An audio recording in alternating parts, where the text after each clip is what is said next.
De nuevo, un cordial saludo a todos. El tema de hoy se corresponde con la división celular, en la mitosis, y nos vamos a situar para ello en nuestra página del PDF 195. Nos vamos un poco a ayudar de estos esquemas que tenemos aquí y vamos a resolver una cuestión muy importante y también muy fácil para vosotros, que son las diferentes etapas de la división celular de las células somáticas. Y después de hacer esta breve introducción, que es un resumen de lo que también habéis visto en otros cursos, vamos a hacer ejercicios de la EBAU de selectividad para que veamos qué tipo de preguntas nos pueden hacer referente a este importante tema. Bien, empezamos con la mitosis, el proceso de división celular, que significa mito precisamente ruptura, división, y hace referencia a que una célula original, la llamada célula madre, va a formar dos células hijas que son genéticamente idénticas a la célula madre o célula progenitora.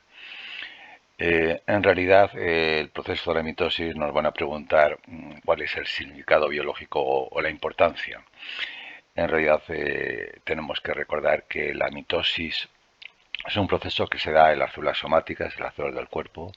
en las células que no son células reproductoras, que van a tener otro tipo de división celular que vamos a ver, que se llama la meiosis. Y en estas células somáticas, células, por ejemplo, epiteliales de la piel, células musculares, células de, por ejemplo, de la sangre, como los glóbulos blancos, se están constantemente dividiendo las células con el objetivo de regenerar a células que se hayan muerto o sencillamente incrementar el tamaño de los órganos que lo componen, ¿no? Si cogemos, por ejemplo, el tejido sanguíneo, la sangre, pues están constantemente muriendo en glóbulos rojos que hay que reponer, y los glóbulos blancos o leucocitos, que hacen la defensa del cuerpo humano, también mueren y hay que renovar, porque seguramente incluso hayan muerto en los procesos de destrucción de los gérmenes, y como los neutrófilos se van perdiendo constantemente, y esas células hay que renovarlas. Otro ejemplo de mitosis somática sería la ruptura de un hueso, donde sabemos que al cabo de unas semanas, quizá 2 meses como mucho, ya se ha regenerado la fractura gracias a las mitosis de esas células óseas, los osteocitos. Y también sabemos que el crecimiento del hueso se va a alargar a lo largo de nuestra vida, sobre todo en los primeros años de nuestra vida. Y durante 20 años de nuestros nacimientos iniciales, pues nuestros huesos crecen porque las mitosis de estas células óseas se están reproduciendo constantemente y aumentando lógicamente el volumen de este órgano. Bien, empezamos con el repaso de la mitosis con la situación de que hay que encuadrarlo dentro de lo que hemos llamado el ciclo celular, que ya hemos explicado, y que podemos decir que en un ciclo de 24 horas pues hay una etapa llamada de interfase que ocupa la mayor parte del tiempo, seguramente más de 18-20 horas, y el resto del tiempo del ciclo celular es un proceso mucho más corto que se llama mitosis, que dura de 1 a 4 horas, ¿no? Bien, pues en realidad la mitosis empieza técnicamente a aparecer cuando se termina esa fase de interfase, que a su vez la hemos dividido en fase GES1, la fase de síntesis o duplicación del material genético, y la fase GES2. Pero es interesante recordar que la mitosis no empieza justamente con lo que siempre vemos aquí, por ejemplo, la profase de este dibujo, sino que empieza justamente en ese periodo intermedio que se llama de síntesis o duplicación del ADN, donde la molécula de ADN que hay dentro del núcleo que tenemos aquí, pues se ha duplicado. Aquí, por ejemplo, ayudándonos de este dibujito, tenemos una célula con su núcleo, y vemos que tiene diferentes filamentos que hemos llamado cromosomas, y que cada filamento constituye o está formado por dos filamentos de diferente color aquí para que lo distingamos, que se llaman cromátidas. Bien, pues en realidad esta cromátida roja y esta cromátida azul son moléculas de ADN que hemos visto que se forman de forma semiconservativa, y hay que entender que básicamente la duplicación del ADN o la formación de cromátidas, para entendernos, tiene lugar no en la mitosis sino en la etapa previa de síntesis. Además, En la etapa G2, que hemos llamado primitótica, hay que recordar que también ocurre una secuencia de acontecimientos que son importantes, y entre ellos es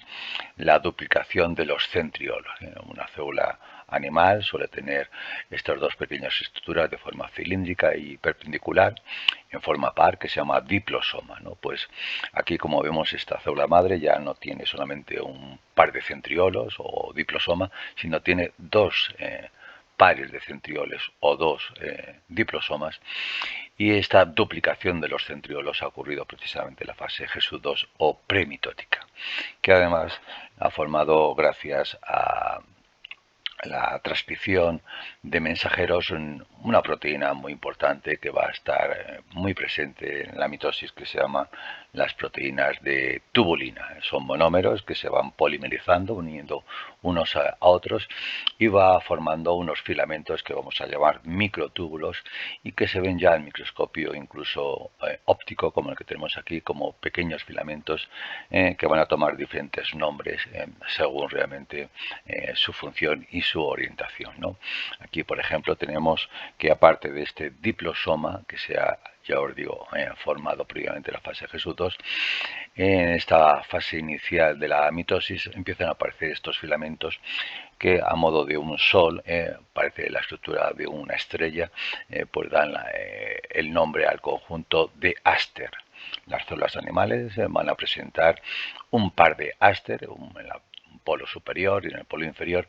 que, ya os digo, se está formando a los inicios de la profase. En realidad, el Aster ya veremos que es un conjunto de unos filamentos llamados filamentos del Aster, y un centrosoma, que sería la parte central de esta zona estrellada, y que el centrosoma, a su vez, hay que entender que tiene un material que se llama pericentriolar y que contiene gran cantidad de monómeros de proteínas de tubulina que se están polimerizando y que están precisamente formando estos microtúbulos del Aster. Pero también en su interior, de este centro pericentriolar, se encuentran los dos centriolos, que son los que realmente organizan la formación no solamente de estos filamentos del Aster, sino de estos filamentos que vamos a ver en etapas posteriores de la mitosis, y que vamos a llamar microtúbulos, o bien cinetocóricos o bien polares. Vamos a distinguir entre ellos, pero en su conjunto todos estos filamentos que parecen y que realmente se originan en las zonas del Aster, pues dan una estructura en forma más o menos ovoidal, que hay que recordar que se llama los filamentos del uso acromático o uso mitótico, o acrosoma simplemente, y que en realidad no se pueden colorear, y de ahí viene la palabra de acromático, que significa sin color, porque por mucho colorante que se añaden, estas proteínas de tubulina no se tiñen fácilmente. Bien, pues empezando con la mitosis estrictamente hablando,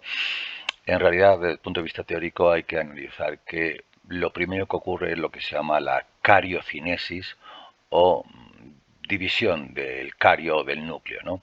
Aquí tenemos un núcleo, y durante estas etapas que vamos a ver iniciales, que vamos a llamar profase, metafase, anafase y telofase, este núcleo va a como moverse, va a desaparecer y se va a transformar o dividir en dos núcleos que vamos a ver al final de la telofase, ¿no? Y una vez que se formen los dos núcleos superiores e inferiores hijos, que contienen el mismo material genético, ambos núcleos, se va a producir la segunda etapa de la mitosis, que se llama la citocinesis. No confundir la cariocinesis, que a su vez se va a dividir en profase, metafase,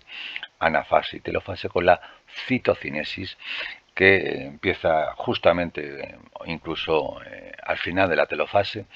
y que la palabra nos dice citocinesis, que la célula se va a mover, se va a dividir en dos células hijas, y que en realidad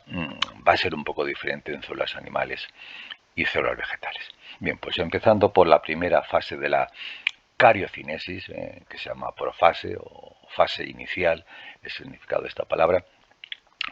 existen 4, 5, 6 acontecimientos que tenemos que memorizar como esenciales, ¿no? Primero, lo que dice aquí es la condensación de la cromatina. Realmente hemos visto que en el núcleo interfásico no se ven los filamentos bien visibles como los que estamos viendo aquí, sino que el material, el ADN, es una larga cadena de muy pequeñas dimensiones y anchuras, y se encuentra en estado que se llama de eucromatina o fibra de 100 Armstrong. También incluso en el núcleo interfásico puede haber una cromatina un poco más condensada, que hemos llamado heterocromatina, y que se corresponde también con lo que hemos visto, que se llama la fibra de 300 Armstrong. Pues bien, ese material genético empieza a condensarse, empieza a empaquetarse, tal como lo hemos visto, y se van ensanchando esos filamentos de proteínas, de histonas que hemos llamado asociadas al ADN, y se forman estructuras más compactas que hemos denominado de bucles, de rosetas y finalmente de filamentos cromosómicos que tienen cada cromátida unos 700 nanómetros y por tanto unos 1400 nanómetros de anchura. Bien, al final lo que está pasando es que se está espiralizando, condensando el ADN, y simplemente gracias a ello se empiezan a cortar la enorme longitud del material genético, y esos 2 metros que pueden medir la suma de todo este ADN se van a encerrar en un pequeño núcleo que estamos viendo aquí, que contiene como mucho unas 10 micras seguramente, y al moverse estos cromosomas, pues lógicamente si no están bien condensados, empaquetados y firmes, por decir, se podrían romper en el proceso de separación de estos cromosomas, en el proceso de la mitosis, cuando realmente se encuentren dispersos en el citoplasma. La condensación, por tanto, de la cromatina consiste en que se visualizan los cromosomas, y en realidad sirve para que estos materiales genéticos muy lábiles no se rompan en sus desplazamientos. La segunda es simultánea, en realidad que se puede decir que cualquiera podía ser la primera de las etapas de la profase, pero se ve claramente que hay una separación de este diplosomo o este par de centriolos a ambos lados de los polos de la célula madre, que sería esta. El razonamiento de por qué se desplazan es que precisamente los dos centriolos empiezan a polimerizar, a unir unas proteínas con otras de tubulina, y se van formando unos filamentos que se llaman filamentos polares. Aquí no se ven los filamentos polares, se ven un poco mejor en el siguiente esquema de la metafase, pero un filamento polar sería aquel que empieza a formarse en el inicio del áster o del centrosoma, y que empieza a prolongarse hacia el polo opuesto. Aquí también se formarían microtúbulos llamados polares, y que se van, digamos, creciendo en dirección opuesta. Cuando chocan, pues lógicamente hacen que los centrosomas o el diplosoma se desplace hacia un lado, y los otros, por, digamos, empuje de los microfilamentos polares del otro centrosoma, también son desplazados hacia el polo opuesto. Y el resultado de que se estén formando los filamentos es que no solamente se desplazan los diplosomas, sino que realmente se está formando lo que vemos, que es la estructura del uso acromático, que realmente es necesario para que comiencen a los cromosomas a moverse, ¿no? La separación de centriolos hacia polos opuestos es realmente el resultado de la formación del uso acromático o mitótico, debido a estos, ya os digo, microtúbulos polares que se forman en estos par de centriolos. Simultáneamente, la membrana nuclear, la que tenemos aquí más o menos doble y continua, desaparece, sencillamente porque entra agua a través de los poros nucleares que vemos, y sencillamente por procesos de entrada masiva se hincha el núcleo y literalmente revientan, y las membranas nucleares quedan dispersas en el citoplasma. Simultáneamente el nucleolo, recordar que es una zona donde se encuentra en el interior del núcleo un poco más oscura y donde en los procesos de interfase se están produciendo los ribosomas. Ahora, lógicamente, los cromosomas están condensados, realmente no van a formar ningún tipo de transcritos, no se van a formar ningún tipo de proteínas ribosómicas y por tanto no solamente los nucleolos van a desaparecer porque no hay ribosomas, sino que sencillamente no existe ningún tipo de actividad nucleolar. Desaparece el nucleolo, esa zona oscura, y de alguna forma se puede decir que los cromosomas empiezan a presentar una estructura que hay que reconocer que se llaman las placas cinetocóricas o cinetocoros, que aquí en este dibujito están simbolizadas con puntitos de color verde. Bien, la placa cinetocórica o los cinetocoros son en realidad proteínas que están asociadas a una constricción que se llama la constricción primaria y que en su conjunto se llama centrómero. El centrómero, por tanto, de la constricción primaria, que en realidad es una heterocromatina, es decir, una cromatina que está semicondensada en una fibra de 300 astron, que hemos llamado de solenoide. Nunca se va a transcribir en ningún tipo de mensajeros, pero en esta zona estrecha se va a desarrollar una serie de proteínas que se llaman placas cinetocóricas y en realidad son proteínas que tienen forma de disco, están perforadas y su objeto es que se anclen las fibras del uso cromático tal como lo vamos a ver en la siguiente fase. Por decirlo así, la profase terminaría cuando se disuelve el núcleo y cuando realmente empiezan a formarse o a visualizarse las placas cinetocóricas en los centrosomas de los cromosomas. Aquí tenemos un cromosoma que hemos llamado metacéntrico, puesto que su constricción primaria o centrómero está más o menos en la parte central. A partir del centrosoma van a salir dos brazos de la cromátida roja o la cromátida azul, y si esos brazos de la cromátida son de igual tamaño, se llaman cromosomas metacéntricos. Un poco para diferenciarlos, vamos a ver que tenemos un par de cromosomas metacéntricos grandes, que son homólogos, este podría ser de origen paterno y este de origen materno, y dos cromosomas también grandes, pero un poco más cortitos, y que no parece que sean realmente metacéntricos, sino submetacéntricos. Si hacemos un poco de observación, parece que este brazo de esta cromátida es un poco más largo que el otro brazo superior de la misma cromátida y por tanto podríamos decir que es un cromosoma submetacéntrico y tendremos por tanto un par de cromosomas metacéntricos y un par de cromosomas submetacéntricos, cada uno homólogo. Este podría ser paterno y este podría ser de origen materno, ¿no? Se dice que en este caso la dotación o la haploidía de la célula es de 2n igual a 4. Pero empezamos con cromosomas que, como vemos, tienen dos cromátidas, cada uno unidas por su centrómero, y a estos cromosomas que presentan dos cromátidas en su estado inicial se llaman cromosomas metafásicos porque realmente aparecen en profase y sobre todo se visualizan mucho mejor porque la condensación de la eucromatina a cromosoma se culmina en la metafase y los cromosomas se visualizan muy bien, incluso se pueden visualizar en algunas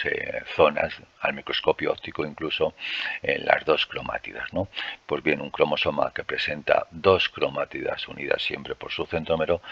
se va a llamar cromosoma metafásico, y cuando realmente solo veamos cromosomas con una cromátida será porque ha pasado ya a la siguiente etapa llamada anafase y se van a separar estas cromátidas hermanas hacia polos opuestos y vamos a ver solamente cromosomas llamados anafásicos o de una sola cromátida. Pues bien, la metafase comienza cuando los cromosomas se encuentran ahora completamente dispersos y desordenados en el citoplasma. Se ha roto la membrana nuclear y básicamente los cromosomas que estaban encerraditos en este núcleo ahora quedan dispersos, diseminados en el citoplasma. Pero aparece un segundo tipo de microfilamentos. Si queréis un tercer tipo, porque hemos visto que hay los microfilamentos de Laster, los microfilamentos polares que dan lugar al uso acromático y el desplazamiento de los centriolos. También se deforma un poquito la célula madre por digamos, desplazamiento de los centriolos. Pero un tercer tipo de microtúbulos son los que se llaman microtúbulos polares, que realmente nacen también en los centrosomas, en este diplosoma superior y diplosoma superior, pero realmente se intentan dirigir, en realidad es un proceso al azar, donde algunos microfilamentos casualmente llegan a engancharse, a unirse físicamente a los centrosomas. Cada cromosoma hay que saber que tiene una placa cinetocórica, vamos a llamarla superior, y otra placa cinetocórica inferior, ¿no? Pues seguramente los microtúbulos que se llaman cinetocóricos, que vienen del diplosoma superior o del áster superior, pueden casualmente quedar enzarzados. En la especie humana, cada, digamos, placa cinetocórica de cada cromosoma pues puede conseguir unirse a unos 15 microfilamentos cinetocóricos de la parte superior, y a su vez muchos filamentos cinetocóricos casualmente se van a insertar en estas placas cinetocóricas que presentan también la parte inferior del centrosoma. Hay dos placas cinetocóricas en cada cromosoma y una se va a unir físicamente a los microtúbulos cinetocóricos superiores y la placa cinetocórica inferior a los microtúbulos cinetocóricos del diplosoma inferior. Cuando se unen, pues se consiguen un poco prolongar estos microfilamentos y al final se detiene el crecimiento, la polimerización de estos filamentos que tienen su origen, ya os digo, en el diplosoma, se detienen justamente cuando lleguen a la zona ecuatorial. Y al final todos los cromosomas, precisamente por ese empuje de estos filamentos cinetocóricos, se disponen, se orientan en lo que se llama la zona ecuatorial de la célula madre. Aquí tenemos una disposición, y a ese conjunto de cromosomas que se orientan y que se quedan un poco ya detenidos, ya no existe un movimiento, pero que sí están ordenaditos en esta zona ecuatorial, se llama la placa metafásica. La placa metafásica podemos decir que es el final de la metafase, que comienza cuando los cromosomas se empiezan a insertar en los microtúbulos cinetocóricos y desplazar por ese movimiento de los y crecimiento de los microtúbulos hacia la zona ecuatorial.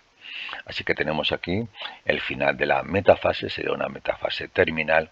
mientras que aquí podemos decir que tenemos una profase intermedia. A veces, si queremos hablar de fases un poco con más detalle, podemos decir profases iniciales, que todavía no se ha formado el filamento del uso, y metafases finales, cuando ya los cromosomas, por ejemplo, ya han quedado ordenaditos en la llamada placa ecuatorial o placa metafásica. Aquí dice que cada una de las cromosomas presentan dos cromátidas y que se orientan un poquito hacia cada polo de la célula, precisamente por la inserción. La célula sigue siendo realmente diploide, presenta sus 4 cromosomas, 2 metafásicos, ya que estos dos centrales serían los dos submetacéntricos, 2 metacéntricos, también llamados metafásicos, y estos 2 metafásicos serían a su vez submetacéntricos. Bien, la tercera etapa se llama la anafase, y hay que recordar que solo tiene una definición, que es la separación de cromátidas hermanas hacia polos opuestos, ¿no? Las cromátidas hermanas, aquí tenemos que definirlas como aquellas que tienen la misma información genética entre ambas. Esta es una cromátida hermana en color rojo y otra cromátida hermana en color azul, que recordar que son moléculas de ADN. Y para entendernos, cada una debe tener unos 1000 genes, y por tanto los 1000 genes que hay aquí son idénticos a los 1000 genes que haya en esta cromátida superior. Si por ejemplo acá hay un gen que va a codificar el color de los ojos, aquí también debe estar el color de los ojos, y no en otro cromosoma que no sea homólogo a este. El cromosoma homólogo a este debe ser igual tamaño y de igual forma metacéntrica. Y aquí puede estar el color de los ojos, puede ser el color de los ojos azules, que vienen a lo mejor del cromosoma materno, y el cromosoma de los ojos oscuros del cromosoma paterno. ¿Quién va a dominar? Pues veremos en genética mendeliana que dependiendo un poco de qué alelo sea dominante, seguramente el oscuro sobre el color claro, pues va a hacer que este gen se exprese en las células somáticas. Y sin embargo estos cromosomas, que también son homólogos por tener el mismo tamaño y forma, pues conseguirán tener seguramente un poco menos de genes porque son un poco más pequeñitos, pero sean genes distintos. De luego aquí no estará el color de los ojos, pero sí puede estar el color, por ejemplo, de la piel. Y alguno puede ser dominante y tener un color de la piel oscuro, y el otro cromosoma tener una piel menos oscura o pigmentada o incluso albina y ser un alelo o gen recesivo. Lo veremos en genética mendeliana, pero lo más importante es que una cromatida hermana se define que tiene la misma cantidad de material genético, si me apuráis, la misma cantidad de genes presentes. Pues bien, las cromátidas se separan a través de su constricción primaria. Es una zona más estrecha, más débil, y cuando se produce el acortamiento de estas fibras cinetocóricas, se piensa que ese acortamiento se debe precisamente a la placa cinetocórica, que va a despolimerizar, va a eliminar a estas proteínas que hay aquí, y se van eliminando y se van acortando a partir de la placa cinetocórica, que tiene esa cierta actividad despolimerizadora, y por tanto empiezan a doblarse por su zona más débil y forman una estructura en forma de V o de flecha que apunta hacia el centrómero o hacia el áster, si queremos hablar más correctamente, puesto que los filamentos cinetocóricos se están acortando. Sin embargo, si os dais cuenta, hay otros filamentos que hemos llamado polares que no se están acortando y que incluso se están alargando un poquito, y eso hace que durante la anafase la célula madre se abombe, se alargue en sus extremos y tenga una estructura un poco más ovoidal de la que tenía al principio, que en principio debería ser un poco más redondeada. Se alargan un poco en sus extremos porque los microtúbulos polares todavía están distanciando aún más los diplosomas, el áster superior del áster inferior. En cualquier caso, hay que recordar un poquito que estos cromosomas ya van a cambiar de nombre, ya van a ser cromosomas anafásicos de una sola cromatida, pero vemos, y es muy importante que sepamos, que se va a formar aquí una célula hija que va a tener una dotación también diploide, si queremos ser correctos, de 2n minúscula igual a 4, y esta célula hija va a tener también la misma dotación que la célula madre de 2n igual a 4, aunque tenga solo la mitad del material genético, puesto que la mitad se ha ido hacia la parte superior y la otra mitad tienen los mismos genes. El gen, por ejemplo, para entendernos, hemos visto del color de los ojos, oscuros y claros vendrán aquí, y el color de la piel, y estas tendrán también el color de la piel y el color oscuro exactamente igual, tendrán los mismos genes, pero estaban aquí duplicados y ya se reparten como dos fotocopias, una a cada lado. Esta es la representación esquemática. La representación real las tenemos aquí cuando veamos una serie de estructuras en forma de V hacia los polos superior e inferior. Estamos hablando de una fase inicial o terminal si la mayoría de los cromosomas en forma de V ya están en los polos cerca del áster. La anafase concluye cuando precisamente las cromátidas dejan de desplazarse, sencillamente porque ya acaban de llegar a los polos o a las zonas del áster donde realmente termina su movimiento. Y la cuarta y última etapa de la cariocinesis sería la telofase. Telofase significa distante, mientras que anafase significa precisamente una separación o división, y estamos hablando de la separación de las cromátidas hermanas. Y la fase terminal o telofase de la cariocinesis es un proceso inverso a la profase, y lo que ocurre es que esos cromosomas que ya han llegado a acercarse al áster o a los centriolos empiezan a protegerse, a recubrirse de una membrana nuclear, de una doble membrana nuclear, que hay que recordar que siempre tiene lugar a partir de un orgánulo que aún no hemos visto, que es el retículo endoplasmático liso. El retículo endoplasmático liso va a formar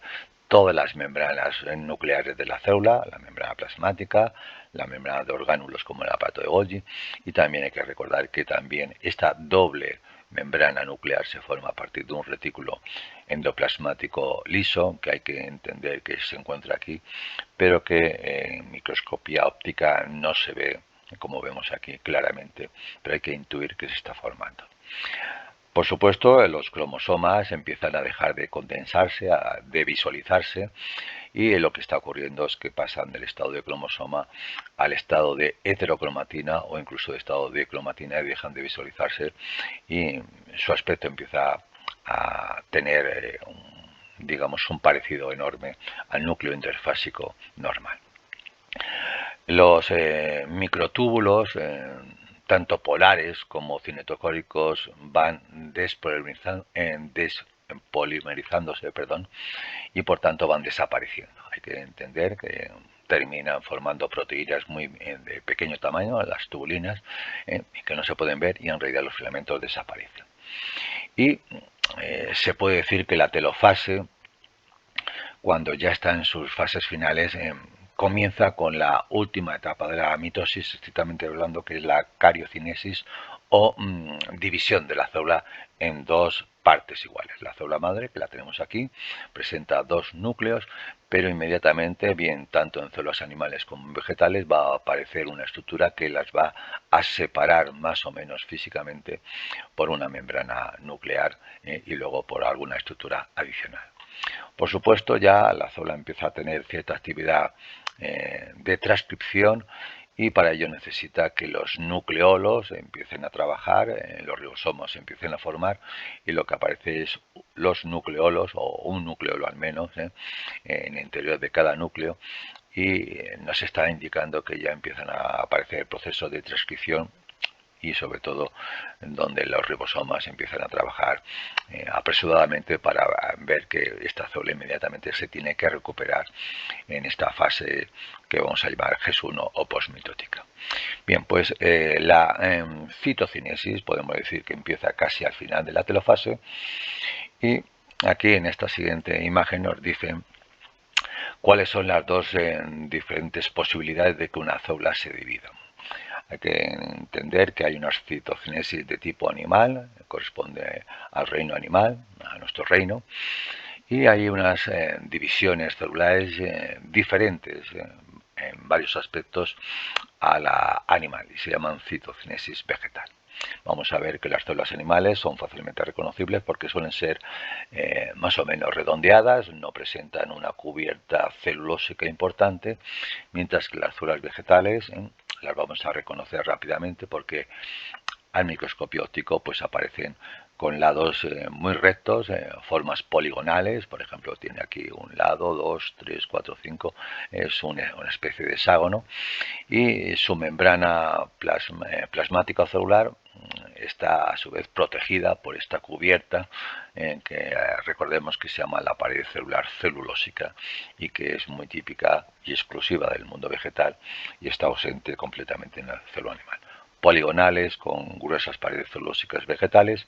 redonditas, sin ningún tipo de recubierta en la membrana plasmática en las células animales.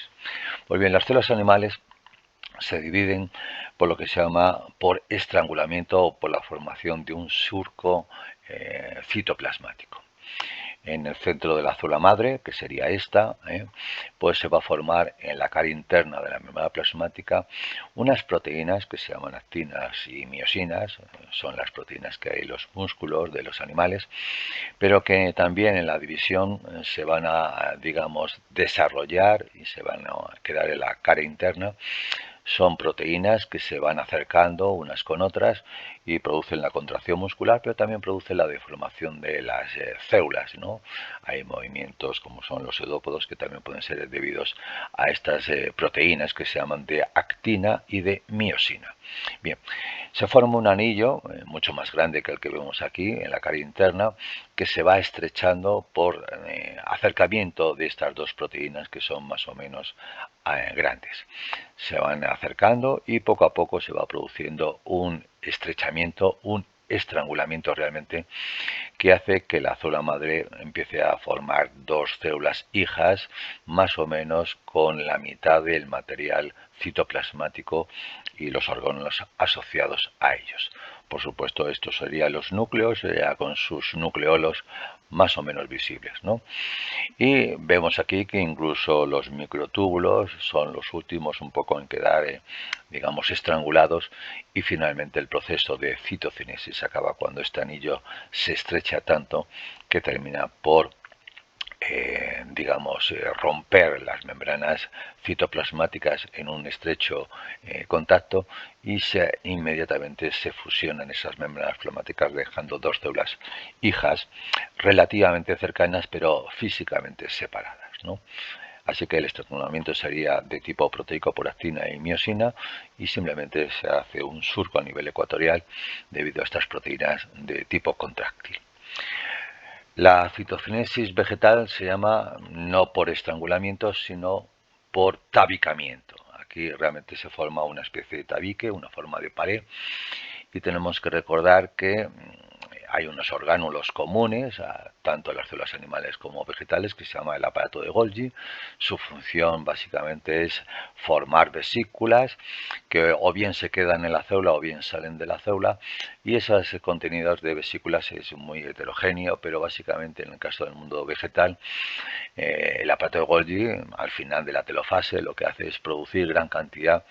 de polisacáridos. Hemos visto que los polisacáridos básicamente se clasifican en dos tipos, en homopolisacáridos como la celulosa, y heteropolisacáridos o polisacáridos que tienen dos o más monosacáridos como la hemicelulosa o las pectinas, ¿no? Pues bien, el primer polisacárido que forma el aparato de Golgi, que se encuentra en estas vesículas, tanto del aparato de Golgi de esta célula hija de la izquierda como en la célula derecha, son vesículas que contienen pectina. La pectina es un heteropolisacárido con azúcares complejos, pero que tiene un carácter viscoso, pegajoso, ¿no? Y realmente se van segregando, secretando esas vesículas que salen de esta cara que se llama la cara trans, y al final se van uniendo, fusionando unas vesículas con otras que contienen este heteropolisacárido, y va formando una especie de tabique que se llama la lámina media. La lámina media básicamente es como un muro, pero como vemos está lleno de agujeritos. Estos agujeritos se llaman plasmodesmos y realmente son perforaciones permanentes que se van a quedar para siempre y que van a permitir la difusión de sustancias de una célula hija a otra hermana. Estas son dos células hermanas que en teoría no van a estar separadas. Aquí, por ejemplo, deberíamos intuir que hay otra célula que se habría unido a esta y que tendría plasmodesmos, pero que no los vemos. En realidad los plasmodesmos son pequeñas perforaciones permanentes que permiten el intercambio de nutrientes y otros componentes entre células hermanas, como son en este caso. Realmente esas plasmodesmos o perforaciones son en realidad los microtúbulos que teníamos aquí en la división celular, que han sido, al final se han despolimerizado, pero que antes de despolimerizar han quedado atrapados y han formado estructura más o menos circular, que es donde se encontraban los microtúbulos polares del uso acromático. Bien, posteriormente a formar lo que se llama la lámina media, que pasaría de la parte inferior a la superior, se segregarían también por la parte de Golgi otras vesículas, pero ya con un contenido más típico de las paredes celulares, que son las hemicelulosas y sobre todo las celulosas. Las hemicelulosas hemos visto que es un heteropolisacárido, y la celulosa, que es un homopolisacárido de las glucosas disposición betono 4, pues terminan de formar dos capas a ambos lados, y al final forma lo que se llama la pared celular primaria o inicial de las células hijas recién formadas. Estarían pegaditas a esta estructura viscosa que hemos llamado la lámina media, que atrapa un poquito a estas vesículas, y sobre ellas se están disponiendo esas capas, sobre todo de celulosa, que hacen que al final la célula hija aparentemente queda separada físicamente de la célula hermana, pero que los plasmodesmos nos indican que van a estar permanentemente unidas de por vida hasta que realmente el organismo muere. Bien, pues con eso terminamos la mitosis